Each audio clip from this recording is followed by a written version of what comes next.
ധ്യാനം കേൾക്കുകയായിരുന്നു Thomas Paul ബ്രദറിൻ്റെ. പ്രത്യേകമായിട്ട് തോമസ് പോൾ ബ്രദർ ആദ്യകാലങ്ങളിൽ നമ്മുടെ മധ്യസ്ഥ പ്രാർത്ഥന ധ്യാനം നയിച്ച സമയത്തിൽ ഉണ്ടായ ഉൾക്കാഴ്ചയാണ് എനിക്ക് കിട്ടുന്നത്. നമ്മളെ കൂടുതൽ ദൈവാത്മാവിൽ നിറച്ചുകൊണ്ട് നല്ല ശക്തിപ്പെടുത്തിക്കൊണ്ട് അതോടൊപ്പം തന്നെ വിവിധങ്ങളായിട്ടുള്ള നമ്മൾ ഉദാഹരണങ്ങൾ കോട്ട് ചെയ്തു. നമുക്ക് വളരെ ആഴത്തിലുള്ള ഡീപ്പായിട്ടുള്ള ഉൾക്കാഴ്ചയിലേക്കാണ് നമ്മളെ നയിച്ചത്. പൂർണ്ണമായിട്ട് വന്നവർക്കൊക്കെ കൂടുതൽ അനുഭവങ്ങൾ ലഭിച്ചു. ആ അനുഭവങ്ങളെല്ലാം നമ്മുടെ സോണുകളിലും നമ്മുടെ പ്രയർ ഗ്രൂപ്പുകളിലും സബ് സോണുകളിലും ഇത് നമ്മൾ ഷെയർ ചെയ്തുകൊണ്ട് ഈ മധ്യസ്ഥ പ്രാർത്ഥനയുടെ ശക്തി മനസ്സിലാക്കാൻ വേണ്ടിയിട്ട് നമ്മൾ പ്രത്യേകമായിട്ട് നമ്മൾ പരിശ്രമിക്കേണ്ടതാണ്. ആ മധ്യസ്ഥ പ്രാർത്ഥന മനുഷ്യനും ദൈവവുമായിട്ടുള്ള സംഭാഷണമാണ്. അത് നമ്മൾ പ്രാർത്ഥിക്കുമ്പോൾ നമ്മളല്ല പ്രാർത്ഥിക്കുന്ന, ആത്മാവാണ് നമ്മളെ പ്രാർത്ഥിക്കാനായിട്ട് നയിക്കുന്നത്. ആത്മാവ് നമ്മളെ പ്രചോദിപ്പിക്കാനനുസരിച്ച് നമ്മൾ പ്രാർത്ഥിക്കുന്നു.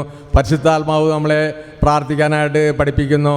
ആ മനുഷ്യനും ദൈവവും തമ്മിലുള്ള ബന്ധം, അതോടൊപ്പം തന്നെ നമ്മൾ മറ്റുള്ളവരുടെ മുമ്പിൽ കരങ്ങൾ ഉയർത്തുമ്പോൾ ആ ദൈവം നമ്മുടെ പ്രാർത്ഥന കേൾക്കുന്നു. അതോടൊപ്പം തന്നെ നമ്മുടെ പ്രാർത്ഥനയ്ക്കും ദൈവം ഉത്തരം അരുളുന്നു. ഈ തോമസ് പോൾ ബ്രദറിൻ്റെ ഇന്നത്തെ ഈ ക്ലാസ് എല്ലാവർക്കും ഒരു പുതിയൊരു അനുഭവമായിട്ട് മാറിയിട്ടുണ്ട്. പ്രത്യേകമായിട്ട് ആ മുൻകാലങ്ങളുണ്ടായ ലീഡേഴ്സ് തന്നെ പലരും ഇവിടെ ഷെയർ ചെയ്യുകയുണ്ടായി. അവർക്ക് പുതിയ അനുഭവങ്ങൾ കിട്ടിയെന്ന്. ഇതൊക്കെ ദൈവത്തിൻ്റെ ഒരു പ്രത്യേക വെളിച്ചമാണ്, പ്രകാശമാണ്. മധ്യസ്ഥ പ്രാർത്ഥന എന്ന് പറഞ്ഞാൽ നമ്മുടെ എല്ലാ ശുശ്രൂഷകളുടെയും പവർ ഹൗസാണ്. മധ്യസ്ഥ പ്രാർത്ഥന നമ്മൾ വളർന്ന് കൂടുതൽ ശക്തി പ്രാപിക്കുമ്പോൾ നമ്മുടെ എല്ലാ ശുശ്രൂഷകളും ശക്തിപ്പെടുകയും വളരുകയും ദൈവത്തിൻ്റെ കൃപ ഓരോരുത്തരിലേക്ക് ഒഴുകുകയും ചെയ്യുന്നു. ആ മധ്യസ്ഥ പ്രാർത്ഥന എന്ന് പറഞ്ഞാൽ അത് തോമസ് പോൾ ബ്രദർ ഇപ്പോൾ ലാസ്റ്റ് പറയുകയുണ്ടായി. ട്രെയിനിൽ ഇഞ്ചൻ പോകുന്നതാണ്, ഇഞ്ചനാണ് ഏറ്റവും കൂടുതൽ ശക്തിയുള്ളത്. മറ്റുള്ള കമ്പാർട്ട്മെൻറ്റിൽ വിധത്തിലുള്ള പ്രാർത്ഥനക്കാരുണ്ടാകും. നമ്മൾ ഈ മധ്യസ്ഥ പ്രാർത്ഥനക്കാരെ ആരും അറിയുന്നില്ലെങ്കിലും ദൈവം അറിയുന്നുണ്ട്. പ്രത്യേകമായിട്ട് ആ മധ്യസ്ഥം വഹിക്കുന്ന ഓരോ വ്യക്തിക്കും ദൈവത്തിൻ്റെ കൃപ വളരെയായിട്ട് കിട്ടുന്നുണ്ട്. കുടുംബങ്ങൾക്ക് കൃത്യമായിട്ട് കൃപ ലഭിക്കുന്നുണ്ട്.